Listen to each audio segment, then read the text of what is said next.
This is SMNI News Channel. Truth that matters.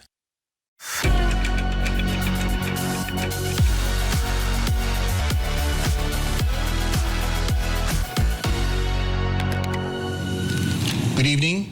You're watching SMNI. This is Business and Politics. I'm your host, Dante Klinkam. Our guest tonight is the founder and chief executive officer of Ever Bilena Cosmetics Incorporated, none other than Dioceldo Sy. To our male audience, he is perhaps better known as a team owner of Blackwater Bossing, one of the teams in the Philippine Basketball Association. He was also formerly chairman of the Philippine Basketball League. Mr. Sy is an accomplished and multi-awarded businessman. His recognitions include the MVP Bossing Award, given by PLDT Enterprises in 2018, and the Ernst & Young Entrepreneur of the Year, awarded in 2007. We'll talk about his entrepreneurial journey and what other aspiring business owners can learn from it. We'll also discuss the business landscape as he sees it and sports development. We'll begin with, what does it take to be a successful entrepreneur in the Philippines? Mr. Sy. Hello, hi, good evening.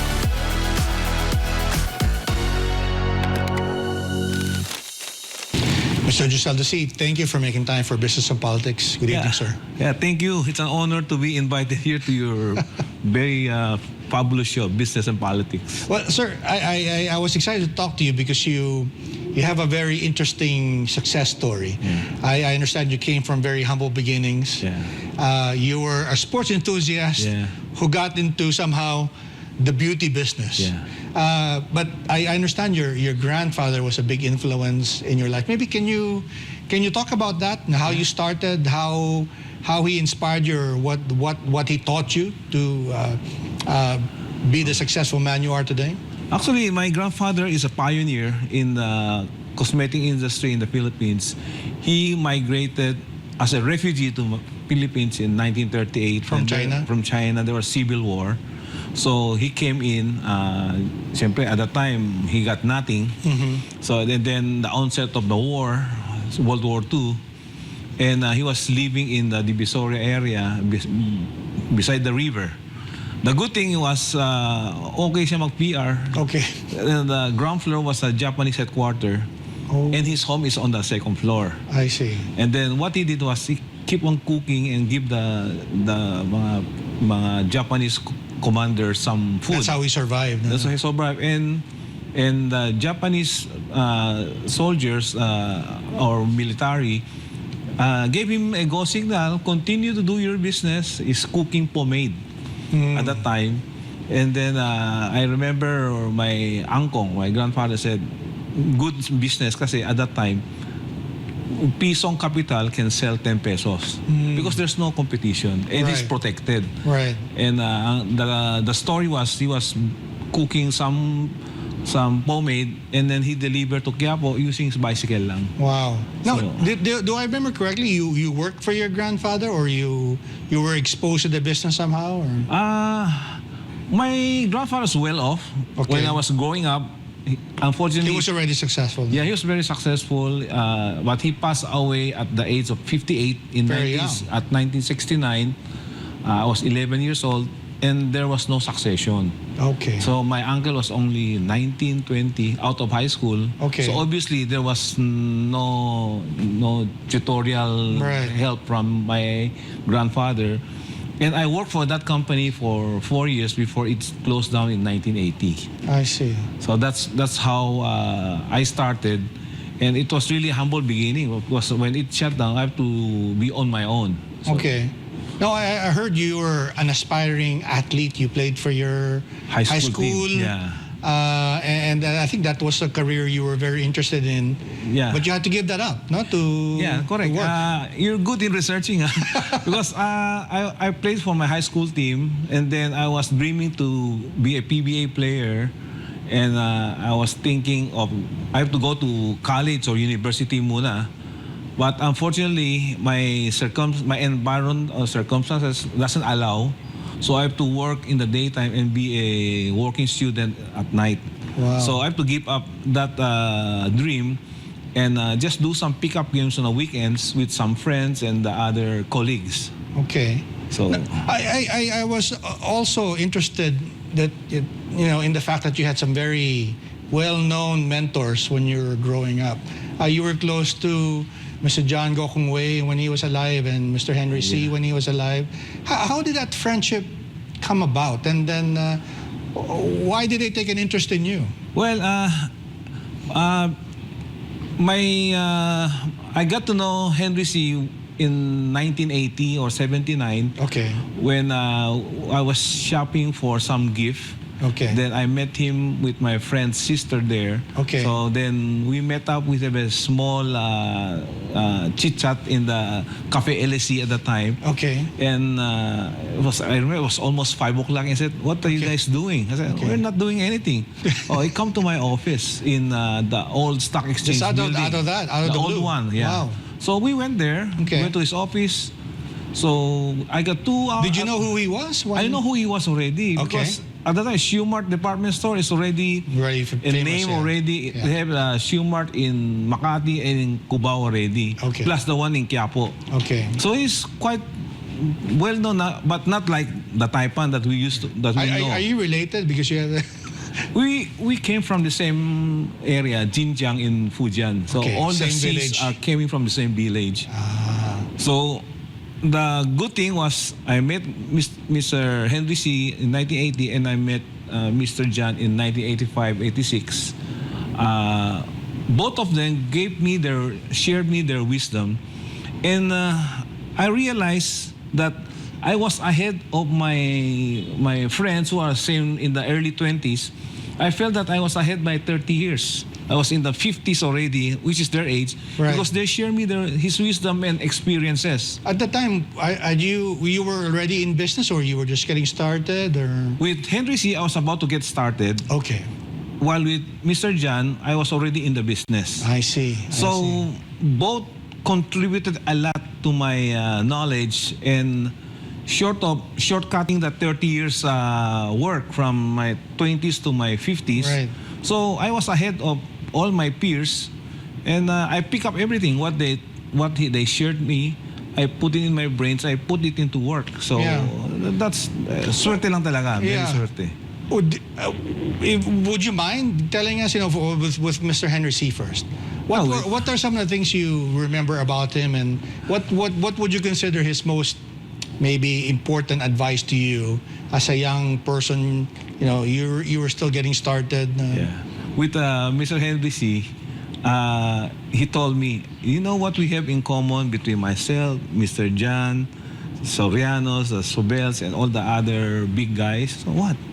We never finished our college. Okay. I'm so tamad in studying. Sabi ko, you gave me a good reason to quit school. Okay. They said, okay, but if you don't finish school, your college, you're on your own, you have to work your ass out. Okay. And they said, very clear said, you have to go over the hump. Okay. That's maybe 3-5 years. Okay. Once you go over the hump, you roll down, it's very easy. Okay. So I said, at that time I was 20, 21. I said, I give myself 5 years. Okay. Following Mr. Henry's suggestion. Yeah. So after 5 years, if I don't make it, I'm 25, I can still go back to school. Yeah. So that was my idea. You were still young enough. Okay. No. Yeah. So, true enough, 1983-84, I started Ever Bilena. Okay.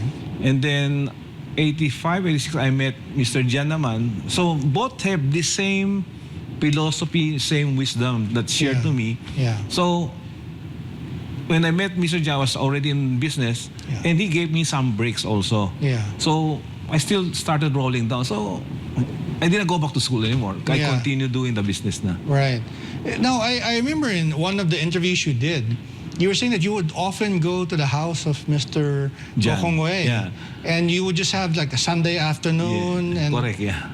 I mean, what would you guys talk about? I mean, what are some of the things that stick out in your mind? Well, every Sunday, he's just in his North Forbes home. Yes. He said, he come visit me. So I went visit him. Yeah. I go there maybe 3:30 or to 4. He said he always take a nap. Okay. So the siesta. when I reached there, he is already awake. Yeah. He's laying down beside his pool. Yeah. So we talked for 2-3 hours up to 6:30 in the evening. And he said, I like you. Our brain waves can, nagkakatagbo. Right. Sabi niya, I don't talk with young guys, but with you, I can talk with you for many hours. Because yung pala, he was trying to see what's happening down there.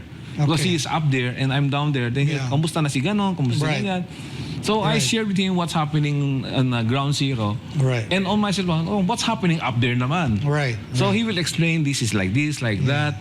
So it opened my mind that what we read and what we do is different from what they're doing on top. Okay. So, Okay. swerte, nag-a-adjust tayo. So, Yeah. before you reach the top, you have to do this, do that. So, like sabi niya, sa umpisa, you can afford not to pay taxes. But when you're starting to grow big, you have to pay your taxes. So, that's Okay. always in my mind. So, why? Okay.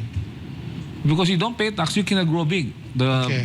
BI will will always get run you. after you, we get Yeah. you. So, sabi ko, when do you say, you will know when at the right time. Right. So once when I was growing the business, so pag may mga BIR na, the problem come in, then I remember what he's saying. So Okay. you pay the right taxes. So Right. then you can grow the business more. Right. So- What other business lessons did you learn from them that maybe that you think as important enough to pass on to like the next generation? Both of them have the same philosophy. Walang chamba-chamba sa Okay. business. You have to work hard. You have to work hard talaga. And you have to know the timing, you have to be patient. Okay. The chamba is a result of your hard work. Okay. And you should have good timing. If see opportunity, you have to grab it. Okay. Actually, I remember now, I went to the office of Henry C. There's an eagle like that, Okay. naka-preserve with a Yes. spotlight. Okay. Then I asked him, Mr. C, why do you have that eagle? Okay. So I like eagle because eagle, they soar in the sky, and when they see an opportunity, which is let's say some rabbits or something, they dive, they catch a prey, and they go up again. So that means if there's opportunity, you have to grab it before you lose it. So you grab it, you bring up, then you look again. So if you're up there, you can see everything kasi. So that stick in my mind. Interesting. And So- then the credibility, sabi niya, you can lose money, but you don't lose your credibility. The credibility is very important, more important than money that you will lose or you will earn. Sabi niya, when you issue a check, make sure your check will be good.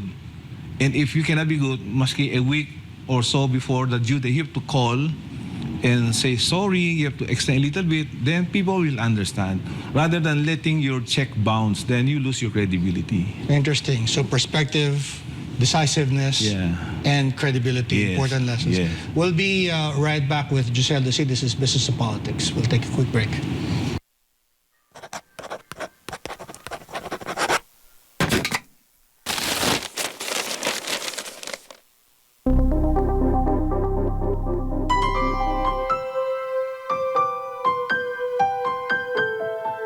Simula ngayong March 21, atin nang mapapanood ang kwento ng dalawang bata na hinarap ang mga pagsubok at mahirap na paglalakbay.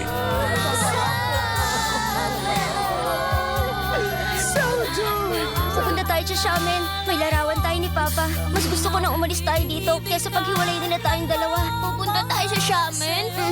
Oo nga. Hahanapin natin dun si Papa. Mama! Alam ko naman na mali ako eh. Wala ngayon ng Papa ko, bait na ako. Napanaginipan ko si Lola. Nasa ilalim ng dagat at giniginaw na daw siya. Mahanap lang ang kanilang amang sa kanila'y iwinalay. Master, iniwan niyo ako!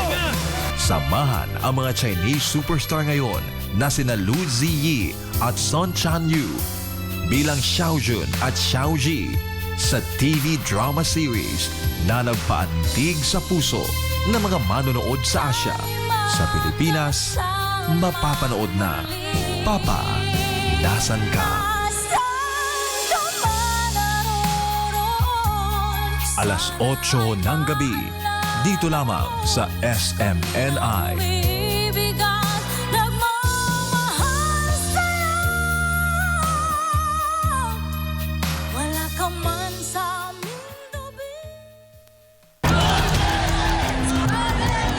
I, Rodrigo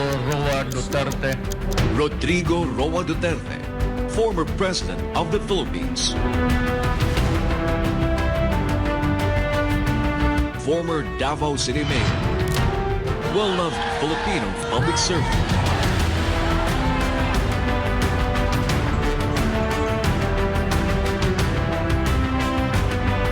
Talks to the nation once again with its popular public service program, Gikan sa Masa para sa Masa.